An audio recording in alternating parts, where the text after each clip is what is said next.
বিগত 2 বছর ধরে কোনো কাজ নেই। কাজ নেই কেন জানি না, কাজ কিন্তু হচ্ছে।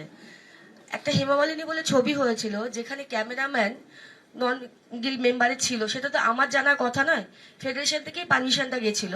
সেই ছবিতে আমি কাজে যাই, তো আমাকে বলা হয় যে তুমি 3 মাস সাসপেন্ড। আমি জানি না কেন সাসপেন্ড লেটার আমি পাইনি, মৌখিক তুমি 3 মাস সাসপেন্ড। তো আমি স্বরূপদার কাছে ফোন করি যে দাদা, আমার বাড়িতে আমি একমাত্র রোজগারের, আমার বাড়িতে আমার মা আছে, আমার মেয়ে আছে, আমাকে যদি কাজ না করতে দেন তাহলে আমি সুসাইড ছাড়া কোনো রাস্তা নেই। তার পরিপ্রেক্ষিতে আমার কাছে আসে যে তুমি অন্যায় করেছো, তোমার যদি মনে হয় তুমি সুসাইড করবে তুমি করে নিতে পারো। তারপরে আমার মা যখন হসপিটালাইজ, আমি হসপিটালে এসেছি, জয়তে আমার মা মারা যান। আমি আমার সেক্রেটারিকে ফোন করি, যে হচ্ছে স্বরূপ বিশ্বাসের অত্যন্ত খাস লোক, জয়শ্রী দাস। আমার বলতে কোনো ভয় নেই, এতদিন ভয় ছিল, সে সবটা জানতো। তাকে যখন আমি হসপিটালে দাঁড়িয়ে ফোন করি যে আমার মায়ের কিছু ডকুমেন্টস নেই, আমার মাকে যাতে শ্মশানে নিয়ে গেলে অসুবিধা না হয়, আমাকে একটু দাদাকে বলে ব্যবস্থা করে দিবি, বলে আমাকে 5 মিনিট সময় দাও।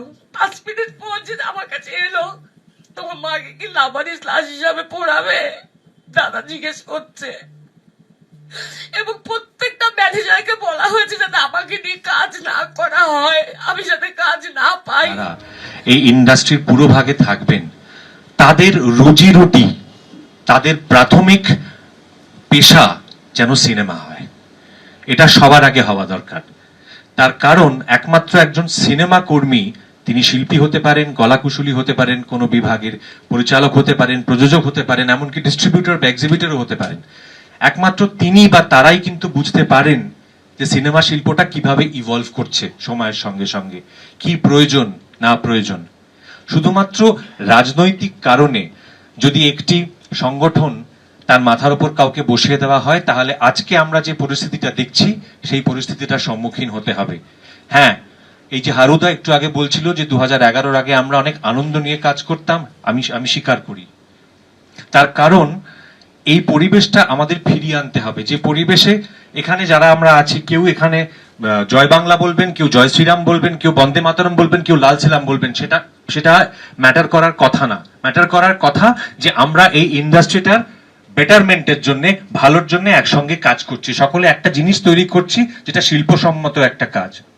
এই কিছু মানুষ ব্যান হয়ে গেছিল, তো সেটা ব্যক্তিগত উদ্যোগ নিয়ে আমি 2 পার্টিকে বসিয়ে মধ্যস্থতা করারও চেষ্টা করেছি, এবং আমার সেই মিটিংগুলোতে খুব হেল্পলেস লাগছিল, ফ্রাস্ট্রেটিং লাগছিল, কারণ আমি একটা জিনিস কিছুতেই বোঝাতে পারছিলাম না যে একটা টেকনিশিয়ানের পেটে লাথি আর একটা অ্যাক্টরের পেটে লাথির মধ্যে অ্যাকচুয়ালি কোনো তফাৎ নেই, কারণ দুজনেই at the end of the day তাদের পরিবারের জন্য রোজগার করছেন, তাদের জীবন যুদ্ধ, তার সংঘাত আলাদা হতে পারে, কিন্তু দুজনেই জীবন যুদ্ধে আছে। সো এই পার্টিকুলার অ্যাক্টরকে নিয়ে যখন আমি গেছিলাম এবং মধ্যস্থতা করেছিলাম, আমার একটাই বক্তব্য ছিল যে ব্যান কখনো সলিউশন হতে পারে না।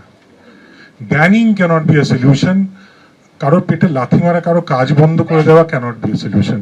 আমাদের আর বুঝতে সময় লাগে না যে ঠিক কি চলছিল টলিউডে এবং কি যন্ত্রণার মধ্যে। সেটা আমাদের টেকনিশিয়ানস ভাইরা বোনেরা হোক, দিদিরা হোক, শিল্পীরা হোক, প্রযোজক, পরিচালক, বাকি সবাই, তারা কোন যন্ত্রণায় ছিলেন। যে চাপিয়ে দেওয়া ইচ্ছা, সেটা না মেনে নিলে যার সঙ্গে ভালো ফিল্ম হবার কোনো যোগাযোগ নেই, গুলি করে অবধি মেরে দেওয়া হবে, এ ভয়াবহ। ইমিডিয়েটলি লিগ্যাল অ্যাকশন তো হওয়া উচিত এবং কড়াভাবে যারা যারা জড়িয়ে আইন মেনে এফআইআর হওয়া উচিত, এবং আইন যে কথা বলে সেই অনুযায়ী শাস্তি হওয়া উচিত। আমরা এখানে অজস্র মানুষের চোখের জল দেখেছি যে কিভাবে তাদের দমন পীড়ন করা হয়েছে, নারী পুরুষ নির্বিশেষে শুনলাম। এইভাবে যে টলিউড চলছিল তা ভয়ঙ্কর। এই বার্তা পরিষ্কার সঠিক জায়গায় পৌঁছে দেব। শুধু এইটুকু জায়গা বলতে পারি যে নতুন এই সরকার এই অরাজকতা, হুমকি, থ্রেট, তার ঘোর বিরোধী, এবং তা স্পষ্ট করে আমাদের সম্মানীয় মুখ্যমন্ত্রী শুভেন্দু অধিকারী মহাশয় বারবার